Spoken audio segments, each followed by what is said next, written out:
Hello everyone and welcome back to our series on practice management with Amit.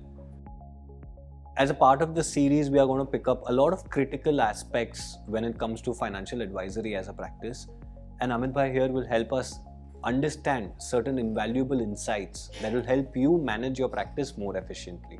Today's episode is going to talk about absolutely important aspect when it comes to financial advisory practice, the importance of a human element in financial advisory. In the recent years, we've observed a lot of new platforms that have come which are enabled with technology that helps client gets access to actions that helps them achieve their goals, right? But is that the most efficient way forward? In my personal opinion, no. I believe the part that a human plays in this entire process of a financial advisory is absolutely important. I think what the role of a therapist plays when it comes to mental well-being, or what the role of a doctor plays when it comes to physical well-being, a financial advisor plays the same role when it comes to financial well-being. We all know that it is a part of the regulation when it comes to the business of financial advisory that knowing your customer, KYC, is very important. More than just knowing your customers through Aadhaar and PAN card, it becomes important to know them personally. It becomes important to know their values, their core beliefs, their lifestyle preferences, and the ethics that they stand by. So, Amit bhai, my first question today is, why is it important for an advisor to know their customer beyond just the identity documents? Why is it important to know them at a personal level? You actually answered this in the background to this whole discussion when you said there is the human element. Now, it's the human element which goes much beyond numbers, it goes beyond documents. Let's take a couple of examples from the mental well-being and the physical well-being domains. If you go to a doctor and the doctor doesn't listen to you, you are less likely to go to the same doctor again, because good part of the job gets done when the doctor listens to you. The moment the doctor doesn't listen to you, you stop trusting the treatment, you stop trusting the medicine that one prescribes. Exactly same analogy can be used for financial advice as well. When the advisor only looks at certain basic stuff, asks you to fill up a form, and based on that churns out a report that okay, this is what you need to do, you're not likely to have a buy-in into that advice as a customer.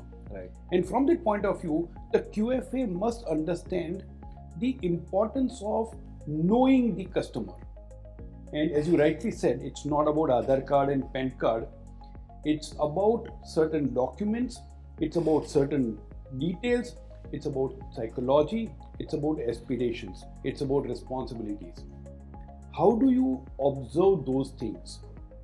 And then slowly and gradually you have to dig into the core beliefs that one holds, right? The cultural issues that one has, the way one has grown up. Right. And that's where, we recently wrote a paper with a couple of colleagues, and what we figured out is financial well-being and childhood trauma are inversely correlated. Wow. Higher the childhood trauma, lower the financial well-being. Now, if I understand that, then my advice would be different. I'll be more empathetic towards my customer as a QFA. Right. Very well put. I mean, Brian, really, interesting to know that insight that you just spoke about.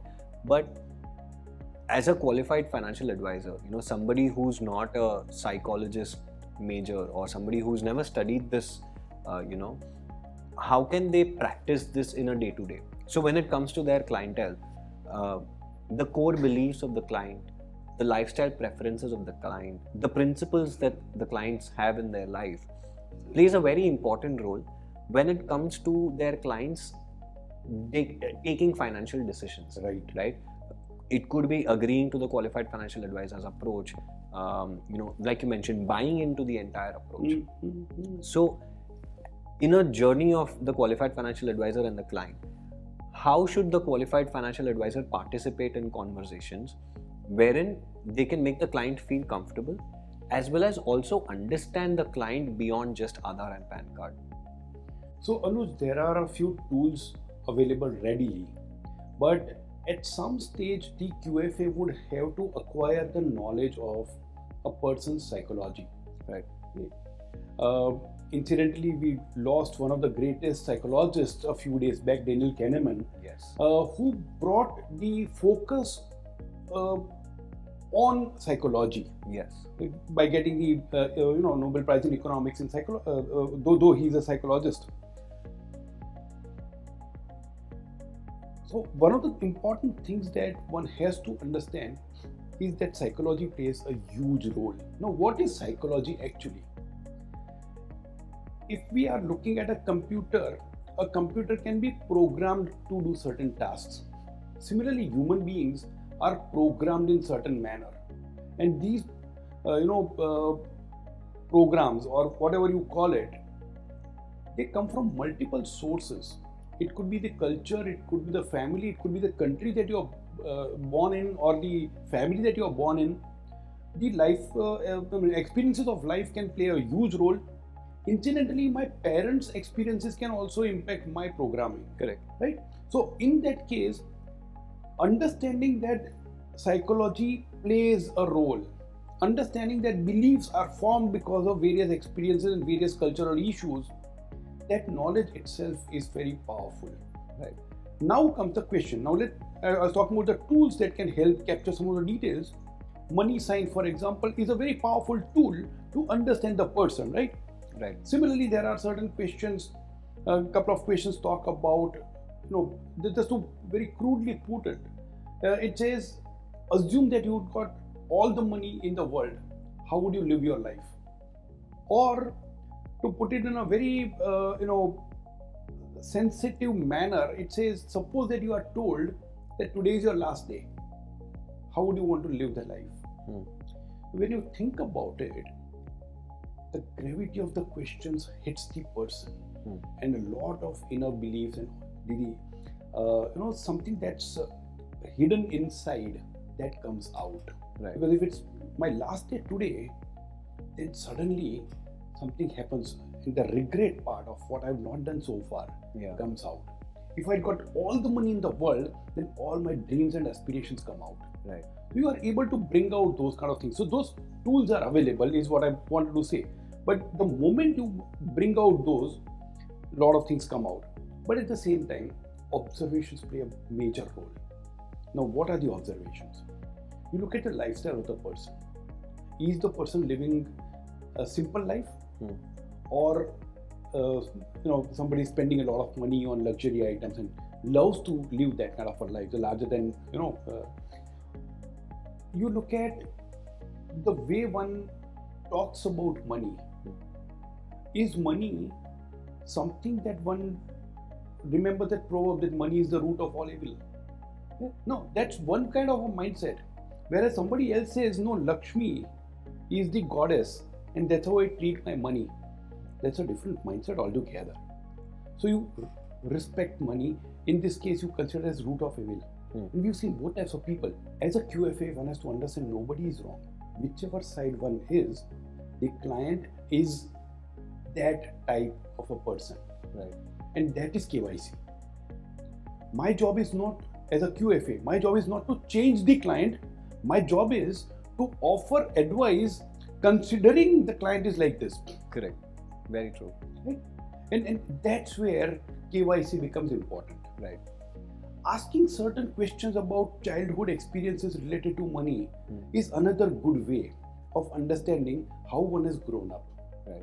If money was not available in the childhood, different people take different routes. Somebody hoards money and does not spend. And somebody says, I could not live a lavish life. Now I'll do revenge spending. Different people take different routes. It's important to understand and accept that, okay, this is this type of client. Because if somebody is spending, let's say, one client comes and tells a QFA that I want to buy a Ferrari or a Lamborghini. Who's the QFA to tell that, no, you can't buy that? Right. telling or her the consequences of that decision. Correct. That's a good engagement. But you can't stop the client, because in that process, the client would go to somebody else. And the QFA who's trying to do good thing would not even be able to help the client. I'm not even talking about losing the business. I'm saying I want to help the client and the client doesn't listen to me.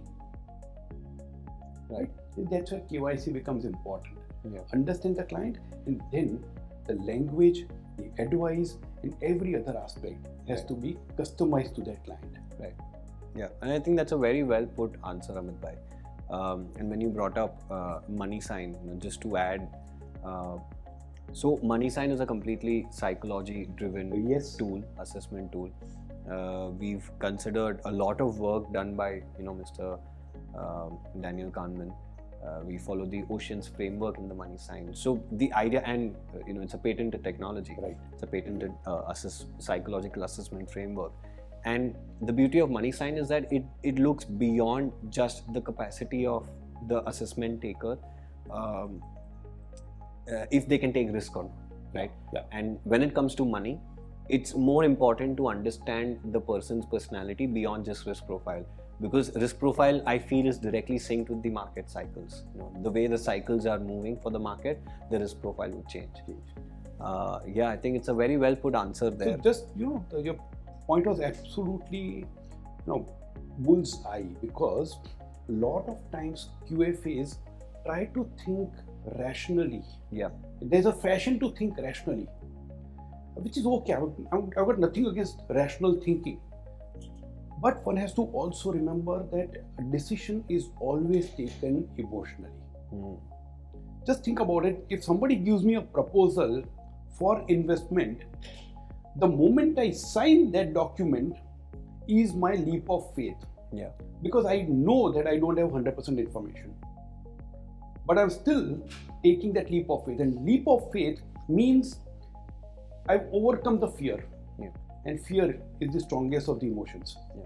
So decisions are always taken with emotion. And this point, and that's where the role of psychology or a tool like MoneySign. Correct. I mean, the importance of that can never be undermined. Yeah, agree. Just to add to the previous question, we spoke about the psychology and why it's important to understand the client from a psychological aspect. How can a qualified financial advisor participate in conversations, let's say when it comes to lifestyle aspirations of the client, or their career choices, or the decisions that they would like to take professionally, right, which could have an impact on a lot of aspects. Sure. Let's say their family, Sure. for example. So when it comes to such conversations, how can the QFA, the qualified financial advisor, one, understand the client and their psychology, and then two, help navigate such sensitive conversations? This is a brilliant question and very, very appropriate, because the lifestyle choices or career choices or the choice of the house or the vehicle, I mean, these are all embedded in deep emotional state. Right. To take, for example, the standard financial goals that a lot of people talk about in the finance industry for any family are, getting the kids educated, buying a vehicle, buying a house, once retirement, when the kids grow up, getting them married, right? Now, when you look at these 5 goals, which are standard goals, only one goal out of these 5 can be funded or can be accomplished without a single rupee of expense, and that's marriage, right? But how many parents would put it on paper that I don't want to spend a single rupee on my kid's wedding? Yeah. Almost none. Incidentally, in certain cases, we've seen that the money allocated towards this goal called marriage is a multiple of the money allocated for education. Yeah. Somebody like me may wonder, why is this guy wasting money? But that's my choice. That person's choice is different. Right. And a QFA has to understand this difference. So that's where the lifestyle choices or career choices would come in. Once again, I'll repeat that it's not about changing the choice. It's about understanding the choice and only talking about the consequences. Right. Once you talk about the consequences and engage in the discussion, the client would start understanding that, okay, I'm being led towards compromises. So if I want this, then I can't get this. Right. So which one is important? And now which one is important for the person? Which one is important for the family? Right. Retirement is another choice. A lot of people do not understand that they're going to spend 30-40 years in retirement. How would you want your retired life? And having that discussion is also equally important. Right. So career, lifestyle, money to be spent now versus later. A lot of people believe YOLO, you only live once. Yeah. Well, yes, you only live once, that's okay, believe that. But how long would you live once is also equally critical. Correct. And from that point of view, understanding, accepting, talking about consequences, and then helping the client. Right. That's where KYC, becomes important. Right. Where is the client in terms of the state of mind? Yeah. Where does he want to reach? So in your previous response, you also spoke about how a sensitive topic like retirement can have an impact and how the qualified financial advisor should navigate such a conversation with the client. And there are many such sensitive topics, that the qualified financial advisor has to address and touch upon. Sure. See, it makes a difference when a client comes with the goals identified, what they want to do and what they want to achieve. And half job of the QFA is already done at that stage because the client is already convinced. The QFA just has to navigate them through the consequences and help them pick the right choice. Right? But when it comes to certain situations about the client's financial journey, that the client could have not thought of, let's say for example a job loss or for example health. Right? Now health and well-being is also a very important aspect when it comes to your overall financial well-being. Sure. And it's not an easy conversation to do with somebody that, hey, you know what, you could fall sick, you could get a disease like a cancer, so just be prepared for it. So when it comes to such sensitive conversations, let's talk about health in example. Perfect. How should a qualified financial advisor deal with such sensitive topics and be there for the client and help them understand what is important and what is not? So how can the qualified financial advisor play that human role? Because if I were to go to a system and ask, okay, what should I do to financially cover myself, against my illness, some numbers will be thrown and I just have to buy an insurance policy, right? But if it was that simple, we wouldn't need an advisor. So addition to that, what is the role that the advisor can play? This is an interesting part because it's not just about selling a product. Right. It's actually not about selling the product. It is not. It's more about helping a client look at the situation in the right frame and taking an appropriate step, not just decision, a step. Now, if a QFA is dealing with health insurance, for example, then it becomes relatively easy to launch the conversation because then you already have a few questions in mind. But launching the conversation about health is not just about health insurance, as you rightly picked up. I'm going to spend 30 years in retirement. A lot of times people say, oh, I don't do any job, I'm self-employed, I'm a professional, I'm a doctor, I don't worry about retirement. Perfectly fine. Nobody can chuck you out of the job, nobody can force you to retire except your health.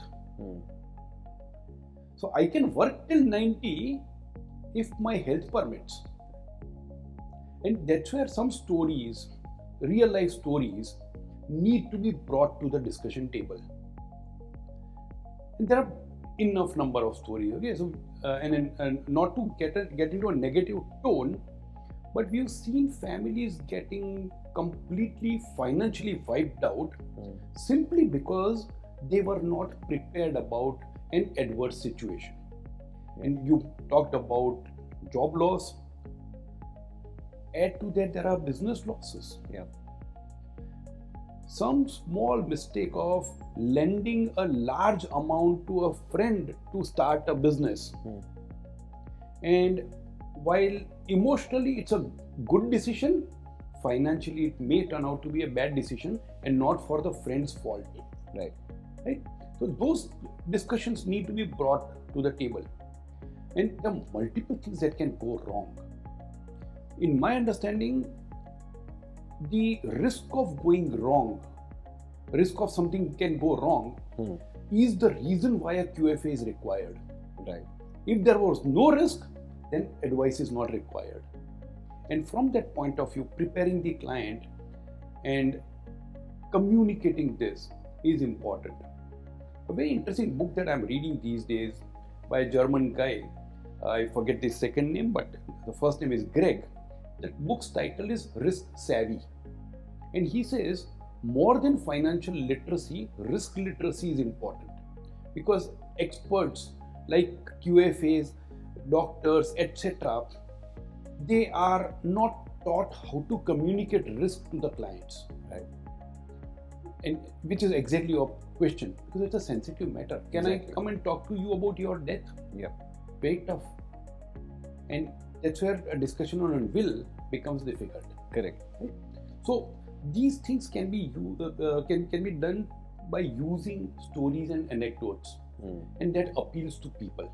Okay. The moment somebody can relate to that story, that okay, I know somebody who went through this, then it becomes easy. So how do you pick up those stories? Of course, a QFA would have come across many people, in real life, but something that is printed in newspapers or magazines or somewhere, or there is something that's come on some sort of mass media, then that becomes a good topic. And once you start, then the QFA can navigate the whole discussion into different scenarios. While there is only one thing that happened, you can take it this side, oh, this could have happened. This could have happened. This guy made millions, but do you know that he was lucky? Right. All these discussions can be done. So to that extent, apart from psychology that we just talked about some time back, the QFA also needs to be a good storyteller. Right. But yeah, these are sensitive matters, and please handle with care.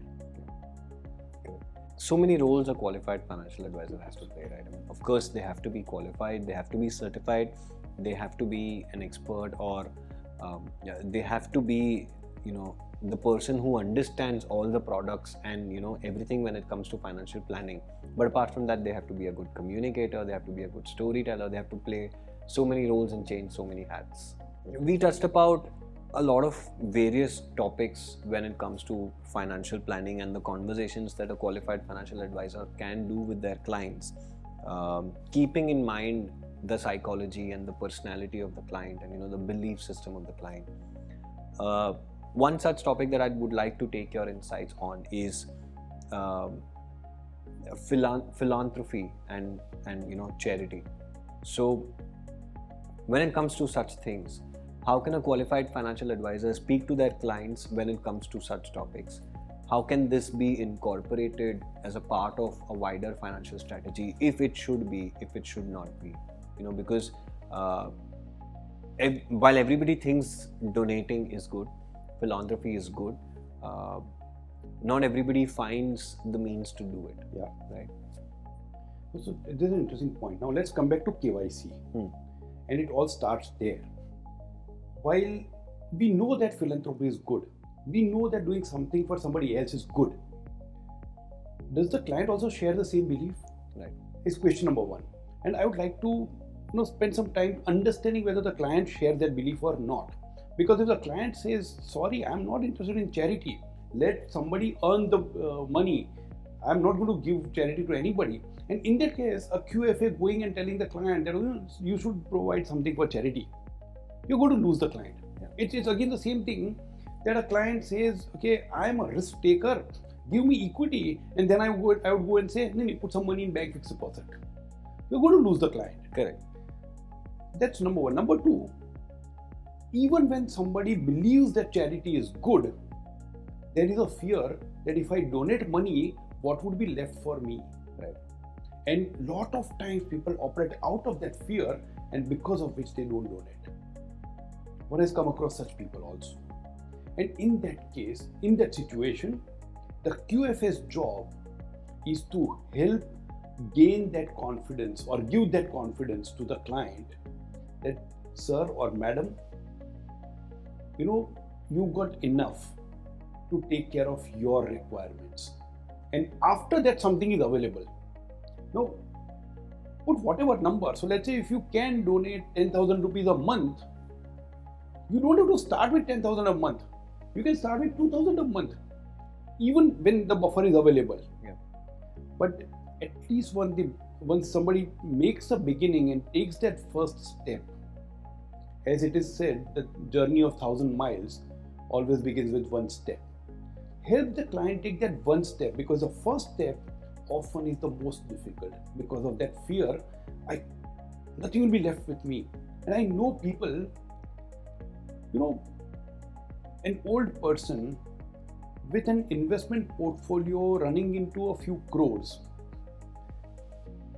a retired person earning pension income, and pension itself is more than double the monthly expenses.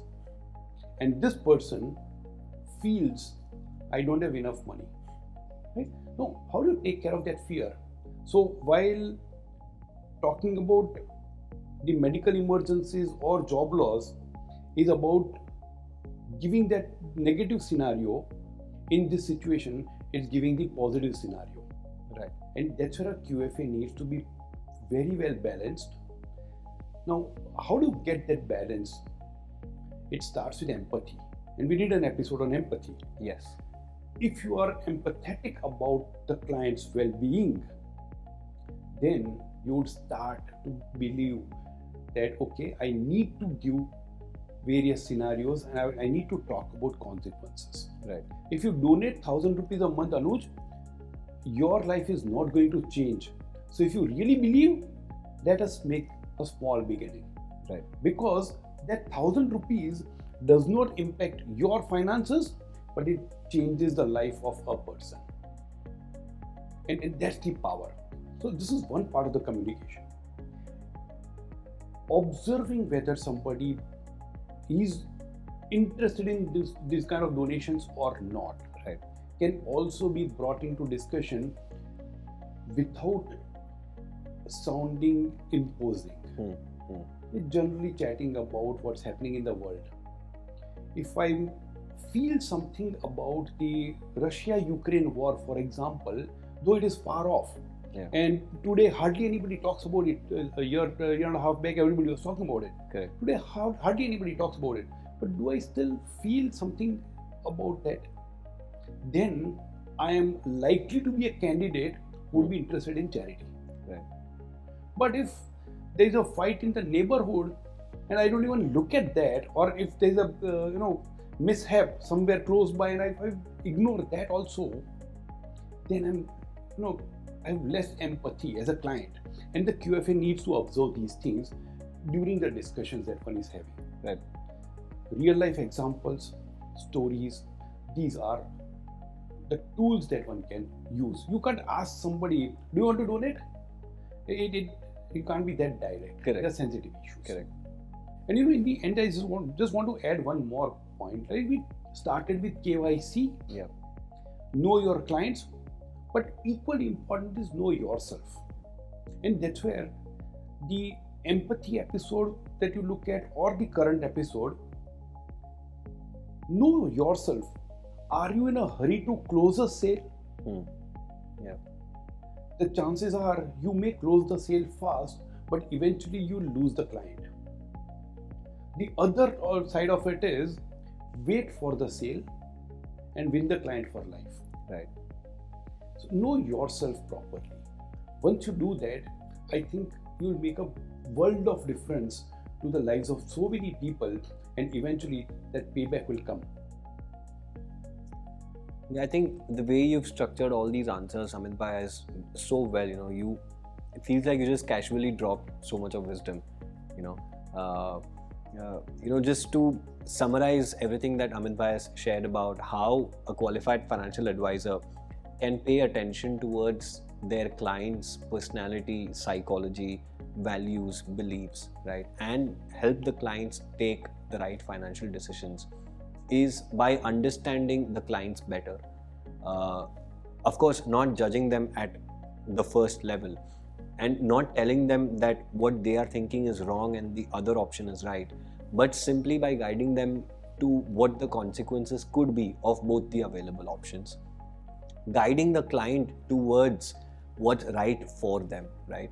Using things like stories and anecdotes when it comes to sensitive conversations, observing the behavior of your client and how they react to certain conversations or otherwise what's happening around them, and be patient about building your perception about the client, because it could lead to absolutely dangerous turns. So never be in hurry when it comes to understanding your client. Know your client beyond Aadhaar card and PAN card, and give them that space to be open and comfortable by being a good listener to them. I think that's what we had for today, Amit bhai. Thank you so much for all the insights. Thank you all so much for watching this series. I hope all of these insights helps you practice your advisory practice more efficiently and manage your practice of advisory more efficiently. Stay tuned for the upcoming episodes. Thank you.